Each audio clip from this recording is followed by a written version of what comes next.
హమ్మయ్య! ఈరోజు సెలవిచ్చిండు. ఎవరనుకుంటున్నారో అదేనండి వానదేవుడు. 3 రోజులవుతుంది దంచి కొడుతుంది వర్షం. అలా ఉంది మరి. అలా వర్షం పడిందో లేదో మందందరూ అలికేసిండ్రు. మేము మాత్రం అలకలేం. ఇక ఈరోజు కొంచెం ఆప్స వచ్చింది. ఆప్స అంటే వర్షం పడి పడి ఒక్కో రోజు పడుకుంటే దానిని ఆప్స అంటారు. ఇక నేను విత్తనాలు తీసుకొని ఇంతకీ మేమేం పెడుతున్నామంటారా? మిరపరోపు. ఇది ఎలా చేస్తారంటే చేనులోని ఏదో ఒక మూల తీసుకోవాలి.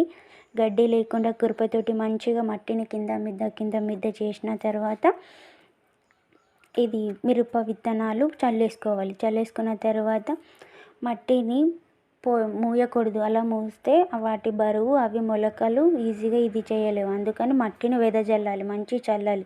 చల్లిన తర్వాత మట్టిని ఒక వారం రోజులు ఆ మొలకలు బాగా వస్తాయి.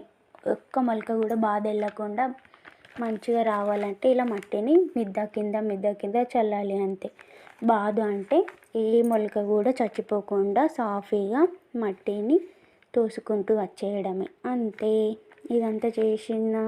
ఇదంతా చేసే బదులు మంచిగా నర్సరీలకి చెట్లు తెచ్చుకోవచ్చు కదా అని అనుకుంటారు. కానీ అలా చేసిన బదులు ఇలా చేసిందే మేలు. ఇంట్లో ఇలాగ ఉన్నాయి కదా వేస్ట్ చేయడం ఎందుకని ఇలా నా ప్రయత్నం. ఎలాగో చేస్తున్నా కదా, మంచిగా మొలకలు రాని దేవుడా అని మొక్కుకుంటూ వేస్తున్నా అంతే. వీటితో పాటు ఇంకొన్ని కూరగాయలు కూడా పెట్టాను.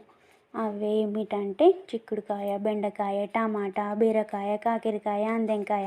అదే అందెంకాయ అంటే సొరకాయ. దేవుడా ఇవన్నీ మంచిగా రావని చాలా మొక్కి పెట్టిన. మళ్ళీ ఇవి మొలకెత్తినప్పుడు చూపిస్తా ఫ్రెండ్స్. అప్పటిదాకా వేచి చూడండి. మీతో పాటు నేను కూడా చాలా ఎగ్జైట్ అవుతున్నా. ఇంక ఇవే కాకుండా మా చేనులో